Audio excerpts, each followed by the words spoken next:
Hello दोस्तों, आप लोग कैसे हैं। उम्मीद करती हूँ कि आप लोग बहुत ही अच्छे होंगे और आप लोगों के दुआ और आशीर्वाद से मैं भी बहुत अच्छी हूँ।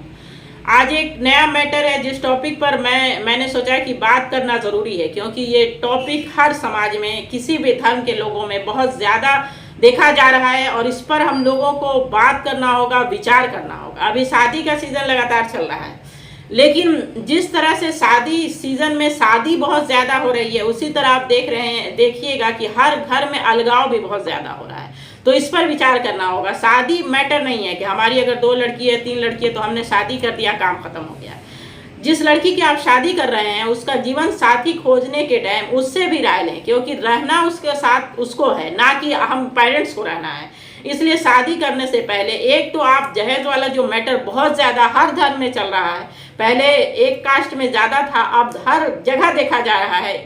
किसी का नाम नहीं ले सकते हैं कि इस जगह पे ज़्यादा दहेज का मांग। हर जगह हर लोगों को इतना डिमांड है। अगर लड़के की नौकरी लग जाती है पुलिस विभाग में या किसी विभाग में तो उसका कहना नहीं है 10-12 लाख पहले आप इकट्ठा करें, उसके बाद बात होगी।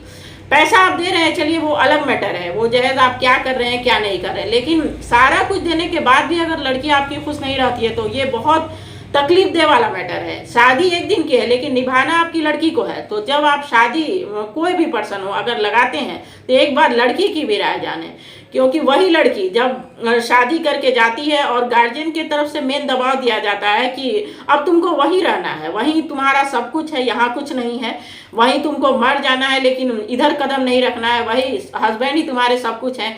ये क्यों समझाया जाता है? ये लड़कों को क्यों नहीं समझाया जाता है? लड़की को समझाया जाता है कि वही परिवार तुम्हारा है, वही सास ससुर तुम्हारे माँ बाप हैं, ननद और देवर तुम्हारे भाई बहन हैं। ये काम लड़के को क्यों नहीं सिखाया जाता है कि वो लड़की सब कुछ छोड़ कर आ रही है? जिस तरह आप लड़की के पेरेंट्स समझाते हैं कि वही तुम्हारा घर है, उसी तरह लड़के के पेरेंट भी ये समझाएं कि लड़की सब कुछ अपने माँ बाप 22 साल 23 साल जो साल माँ बाप के साथ अपने परिवार के साथ रहकर और एक नए घर में नए रिश्ते को निभाने आ रही है। उसी तरह लड़के को भी, जैसे लड़की अगर 90% दे रही है तो लड़के को 100% देना होगा, एक उसका 10% बढ़ाकर, क्योंकि लड़की आपके घर में आती है, ना कि लड़का जा रहा है वहाँ रहने। और जब यही लड़की का बिना पसंद के शादी हो जाती है तो वो लड़की कहीं सुसाइड कभी कर लेती है, कभी ससुराल वाले उसको मार देते हैं। ऐसी ऐसी घटनाएं लगातार हो रही हैं। तो जो लड़की के पेरेंट्स हैं, जब लड़की गई तो उसके फेस से ही पता चल जाएगा कि वो दुख में है, परेशानी में है। लेकिन इतना दबाव डाल दिया जाता है पेरेंट्स की तरफ से कि वो अपना दुख दर्द वो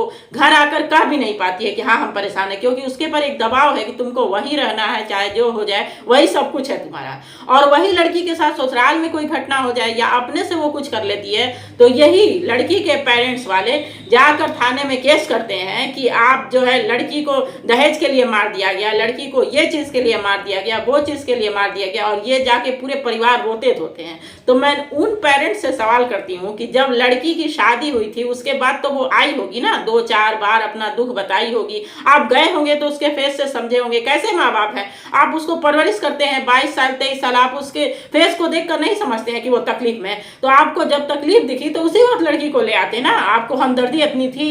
और जब हमदर्दी है ही नहीं तो आप उसके डेथ करने के बाद क्यों केस करते हैं और क्या करते हैं? क्या मिलेगा उससे? अगर 5 साल 10 साल आपका दामाद जेल में रहेगा तो क्या लड़की वापस आ जाएगी? ऐसे पेरेंट्स से हम ऐसे पेरेंट्स को पसंद नहीं करते और ऐसे पेरेंट्स का सपोर्ट नहीं करते, क्योंकि लड़की की पसंद मेन मायने रखती है। आप पेरेंट्स हैं तो आप पूरा उसका जीवन साथी जिंदगी भर जिसके साथ रहना है वो आपको चुनने का अधिकार किसने दिया है? इस रहने वाले समाज ने यह अधिकार दिया है कि आप अपनी बच्ची का बिना उससे पूछे, बिना उससे बताए, बिना उसको दिखाए आप उसका जीवन साथी खोज दें, और उसके बाद जब वो कोई घटना उसके साथ हो जाती है तो ये समाज आपके साथ जाएगा। किसी भी हाल में आपकी लड़की वापस नहीं आ सकती है, चाहे ये पूरा समाज उठकर चला जाए। तो समाज के चक्कर में नहीं रहें। और अभी लगातार शादियों का दौर जारी है, इसलिए हम सोचे कि आपसे इस टॉपिक पे बात करें। पेरेंट्स को समझना होगा, लड़की आपकी जो है एक बार जाने के बाद वापस नहीं आएगी, तो वो ऐसी जगह जाए जहां वो सुकून रहे। 2 रोटी और 1 रोटी में गुजर बसर हो सकता है, लेकिन जो जीवन साथी है उसका प्यार और सपोर्ट बहुत बहुत बड़ी चीज़ है।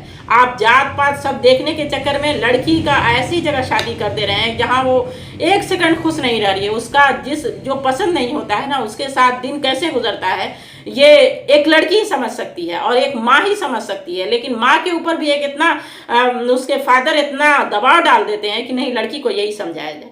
उम्मीद करते हैं कि आप लोग मेरी बात समझेंगे और अपने बच्चे के साथ ऐसी घटना नहीं होने देंगे, क्योंकि जब घटना हो जाए उसके बाद आप केस नहीं करें, ये नौटंकी वाला काम लगता है मुझे।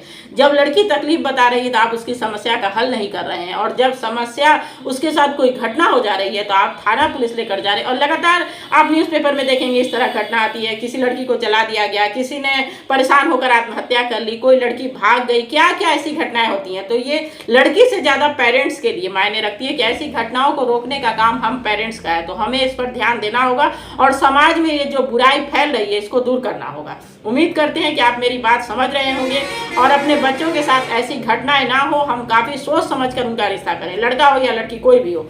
लड़कों के साथ भी अब ये घटनाएं हो रही, कुछ लड़कों के साथ भी ये घटनाएं सामने आ रही हैं। उम्मीद करते हैं कि आपको मेरी बात पसंद आ रही होगी। अगर वीडियो अच्छा लग रहा है तो आगे शेयर करें, सब्सक्राइब करें, लाइक करें। धन्यवाद।